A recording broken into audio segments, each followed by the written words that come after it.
The Ultimate Hitchhiker's Guide to the Galaxy by Douglas Adams. Introduction. A Guide to the Guide. Some unhelpful remarks from the author.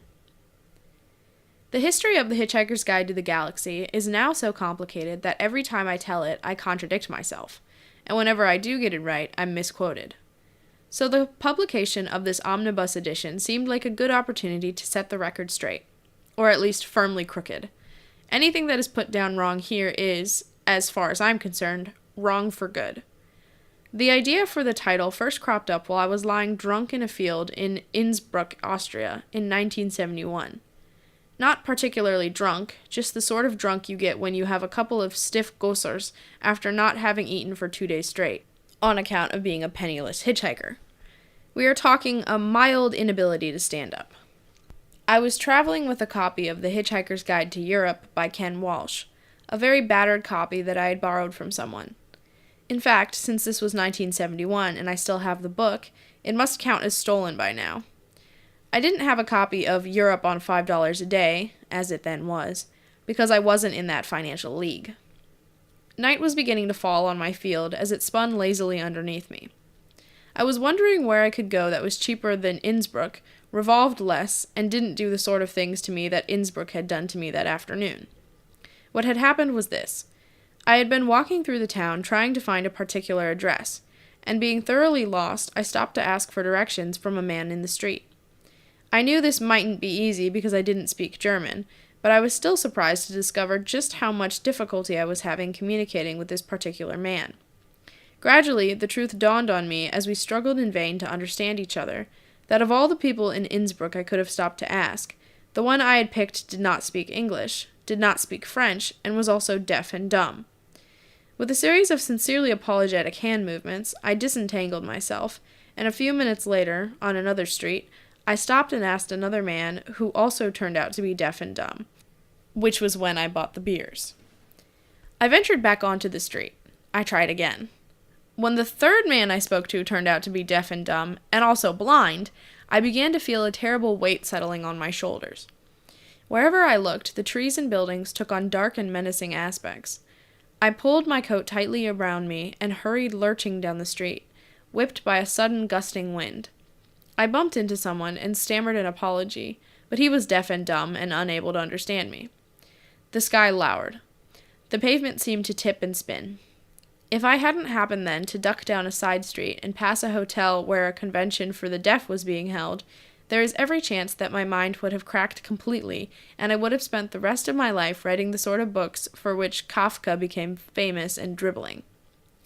As it is, I went to lie in a field, along with my Hitchhiker's Guide to Europe, and when the stars came out, it occurred to me that if only someone would write a Hitchhiker's Guide to the Galaxy as well, then I, for one, would be off like a shot. Having had this thought, I promptly fell asleep and forgot about it for 6 years. I went to Cambridge University.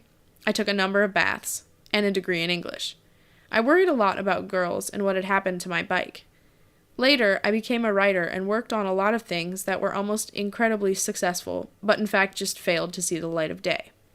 Other writers will know what I mean. My pet project was to write something that would combine comedy and science fiction, and it was this obsession that drove me into deep debt and despair. No one was interested, except finally one man. A BBC radio producer named Simon Brett, who had had the same idea, comedy and science fiction. Although Simon only produced the first episode before leaving the BBC to concentrate on his own writing, he is best known in the United States for his excellent Charles Paris detective novels. I owe him an immense debt of gratitude for simply getting the thing to happen in the first place. He was succeeded by the legendary Jeffrey Perkins. In its original form, the show was going to be rather different. I was feeling a little disgruntled with the world at the time, and had put together about 6 different plots, each of which ended with the destruction of the world in a different way, and for a different reason. It was to be called The Ends of the Earth. While I was filling in the details of the first plot, in which the Earth was demolished to make way for a new hyperspace express route, I realized that I needed to have someone from another planet around to tell the reader what was going on, to give the story the context it needed. So I had to work out who he was and what he was doing on the Earth. I decided to call him Ford Prefect. This was a joke that missed American audiences entirely, of course, since they had never heard of the rather oddly named little car, and many thought it was a typing error for perfect. I explained in the text that the minimal research my alien character had done before arriving on this planet had led him to think that this name would be nicely inconspicuous. He had simply mistaken the dominant life form. So how would such a mistake arise? I remembered when I used to hitchhike through Europe and would often find that the information or advice that came my way was out of date or misleading in some way. Most of it, of course, just came from stories of other people's travel experiences. At that point, the title, The Hitchhiker's Guide to the Galaxy, suddenly popped back into my mind from wherever it had been hiding all this time. Ford, I decided, would be a researcher who collected data for the guide. As soon as I started to develop this particular notion, it moved inexorably to the center of the story. And the rest, as the creator of the original Ford Prefect would say, is bunk. The story grew in the most convoluted way, as many people will be surprised to learn. Writing episodically meant that when I finished one episode, I had no idea about what the next one would contain. When, in the twists and turns of the plot, some event suddenly seemed to illuminate things that had gone before, I was as surprised as anyone else. I think that the BBC's attitude toward the show while it was in production was very similar to that which Macbeth had toward murdering people. Initial doubts, followed by cautious enthusiasm, and then greater and greater alarm at the sheer scale of the undertaking, and still no end in sight. Reports that Jeffrey and I and the sounding engineers were buried in a subterranean studio for weeks on end, taking as long to produce a single sound effect as other people took to produce an entire series, and stealing everybody else's studio time in which to do so, were all vigorously denied but absolutely true. The budget of the series escalated to the point that it could have practically paid for a few seconds of Dallas, if the show hadn't worked. The first episode went out on BBC Radio 4 at 10:30 p.m. on Wednesday, March 8, 1978, in a huge blaze of no publicity at all. Bats heard it. The odd dog barked. After a couple of weeks, a letter or two trickled in. So, someone out there had listened. People I talked to seemed to like Marvin the Paranoid Android, whom I had written in as a one-scene joke and had only developed further at Jeffrey's insistence. Then, some publishers became interested, and I was commissioned by Pan Books in England to write up the series in book form. After a lot of procrastination and hiding and inventing excuses and having baths, I managed to get about 2/3 of it done. At this point, they said, very pleasantly and politely, that I had already passed 10 deadlines, so would I please just finish the page I was on and let them have the damn thing. Meanwhile, I was busy trying to write another series, and was also writing and script editing the TV series Doctor Who. Because while it was all very pleasant to have your own radio series, especially one that somebody had written in to say they had heard, it didn't exactly buy you lunch. So that was more or less the situation when the book The Hitchhiker's Guide to the Galaxy was published in England in September 1979, and appeared on the Sunday Times mass market bestseller list at number 1 and just stayed there. Clearly, somebody had been listening. This is where things start getting complicated, and this is what I was asked, in writing this introduction, to explain. The guide has appeared in so many forms: books, radio, a television series, records, and soon to be a major motion picture, each time with a different storyline that even its most acute followers have become baffled at times. Here, then, is a breakdown of the different versions, not including the various stage versions, which haven't been seen in the States and only complicate the matter further. The radio series began in England in March 1978. The first series consisted of 6 programs, or FITs, as they were called. FITs 1 through 6. Easy. Later that year, one more episode was recorded and broadcast, commonly known as the Christmas episode. It contained no reference of any kind to Christmas. It was called the Christmas episode because it was first broadcast on December 24th, which is not Christmas Day. After this, things began to get increasingly complicated. In the fall of 1979, the first Hitchhiker book was published in England, called The Hitchhiker's Guide to the Galaxy.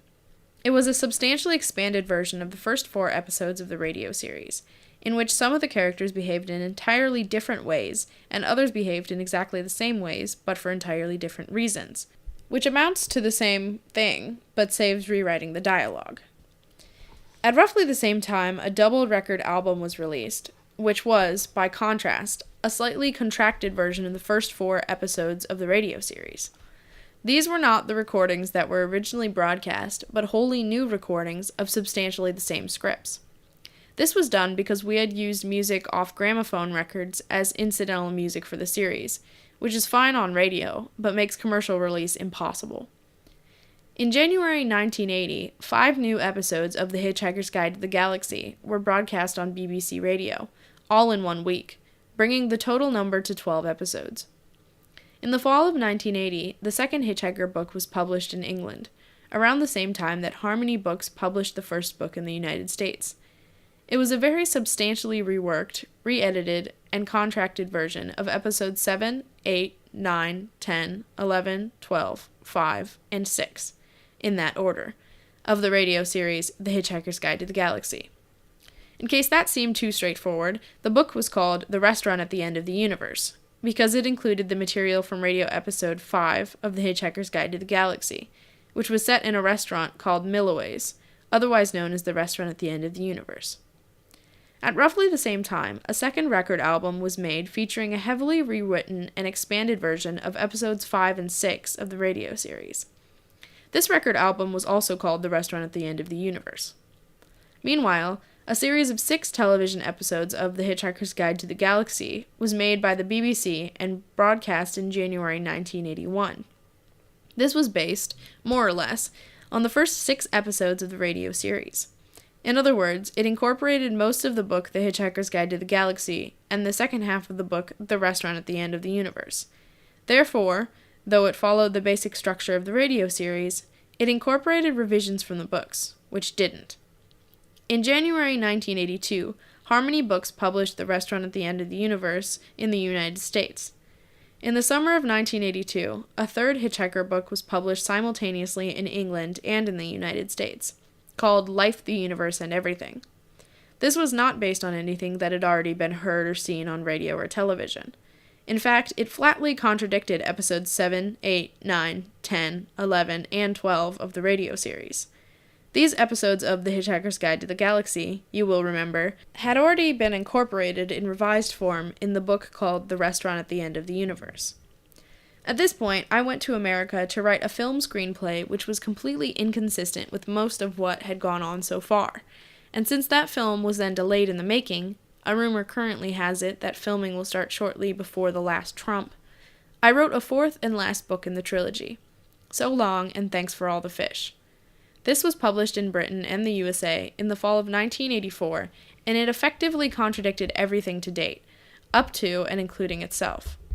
As if this was not enough, I wrote a computer game for Infocom called The Hitchhiker's Guide to the Galaxy, which bore only fleeting resemblances to anything that had previously gone under that title, and in collaboration with Jeffrey Perkins, assembled The Hitchhiker's Guide to the Galaxy, the original radio scripts, published in England and the USA in 1985.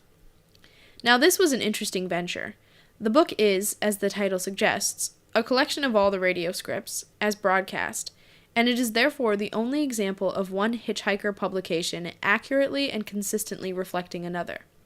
I feel a little uncomfortable with this, which is why the introduction to that book was written after the final and definitive one you are now reading, and, of course, flatly contradicts it.